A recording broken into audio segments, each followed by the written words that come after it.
Shalom, kembali saya Andre.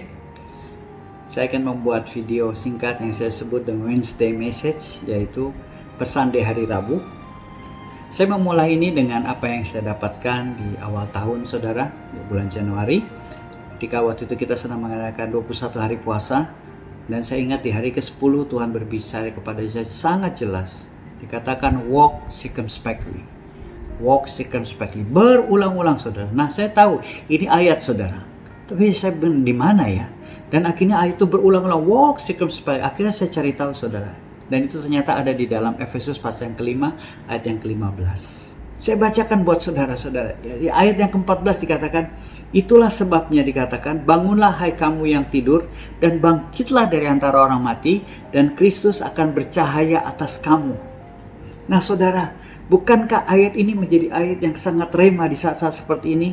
Saatnya, saudara, kita ini bangun. Kita ini bangkit dari antara orang mati. Bangun dari tidur kita. Saudara, bukankah selama ini kita mungkin menganggap remeh ibadah hari Minggu kita? Ya, karena kita biasa tiap ibadah hari Minggu menjadi suatu rutinitas. Tiba-tiba, boom! Ada corona. Nggak bisa lagi ibadah di gedung gereja. Gimana? Gedung gereja sekarang hanya menjadi gedung. Sedangkan bagaimana dengan gereja ini? Apakah kita akan mau bangkit, bangun? Apakah kita mau tetap mencari Tuhan, mau beribadah tanpa gedung gereja? Tuhan seolah-olah membangunkan kita. Hei, bangun, sadar, buka matamu, sadar, bangkitlah daripada antara orang mati. Bangunlah kamu yang tertidur. Saatnya kamu mencari Tuhan. Saudara tahu, saya ingat peristiwa ini sama dengan peristiwa waktu September 11, saudara. Ya, 11 September di Amerika, waktu itu gedung Twin Tower dihantam oleh 2 pesawat, saudara, dan runtuh, dan 5.000 orang mati seketika. Dalam satu hari 5.000 orang mati, saudara. Suatu peristiwa sangat mengerikan, mengenaskan, saudara. Kebetulan kakak saya ada di sana, dia ini berkata, tahu nggak Andre, ngeri sekali, tapi ini yang dia katakan luar biasa. Tahu nggak, sejak peristiwa itu gereja jadi penuh. Gereja jadi dipenuh-penuh orang, begitu banyak. Saya percaya orang mulai datang, mulai menyadari mereka perlu Tuhan, mereka mencari Tuhan oleh karena peristiwa ini, saudara. Demikian juga dengan corona, bukankah seolah-olah Tuhan menyadari kita, hei kamu bangun, bangkit, saatnya mencari Tuhan. Sungguh-sungguh. Dan saudara, di ayat berikutnya yang merupakan menjadi suatu rema buat saya, di sini dikatakan, karena itu perhatikanlah, di ayat 15, karena itu perhatikanlah dengan seksama bagaimana kamu hidup. Walk circumspectly. Janganlah seperti orang bebal, tetapi seperti orang arif. Walk circumspectly. Perhatikanlah bagaimana kamu hidup. Nah, saudara tahu beberapa hari belakang ini kita mendengar banyak berita-berita tentang begal, berita-berita tentang pencopetan, berita-berita tentang perampokan di mana-mana, saudara. Kadang-kadang membuat kita jadi takut dan khawatir, saudara. Dan saudara tahu, peristiwa perampokan, pencopetan, begal, selalu ada 2 pihak di sini. Yang pertama adalah pihak yang korban.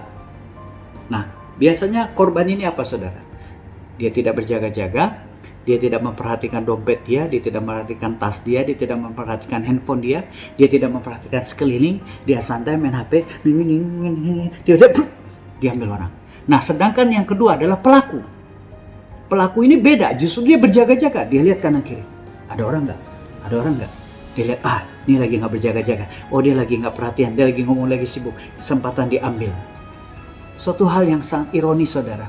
Di dalam kerohanian, bukankah kadang-kadang kita seperti itu? Kita sebagai victim, kita tidak berjaga-jaga, sebagai korban. Sedangkan saudara, iblis yang dikatakan di dalam 1 Petrus 5 ayat 8, dia seperti singa yang mengaum-ngaum, berkeliling, ingin mencari mangsa, ingin menelan. Dikatakan di sini seperti singa mengaum-ngaum dan mencari orang yang dapat ditelannya. Saudara, secara fisik kita tahu kita perlu berjaga-jaga. Hati-hati dengan dompet kita, lihat keadaan situasi ketika ke ATM, jangan memakai perhiasan yang berlebihan. Tetapi kenapa dengan kerohanian kita tidak bisa demikian? Kita berjaga-jaga. Karena iblis di luar sana seperti singa mengaum-ngaum, sama seperti corona di luar sana. Seperti corona yang ingin membuat kita sakit, ingin bahkan mencabut nyawa kita. Saatnya kita berjaga-jaga, saudara. Perhatikan bagaimana kita hidup.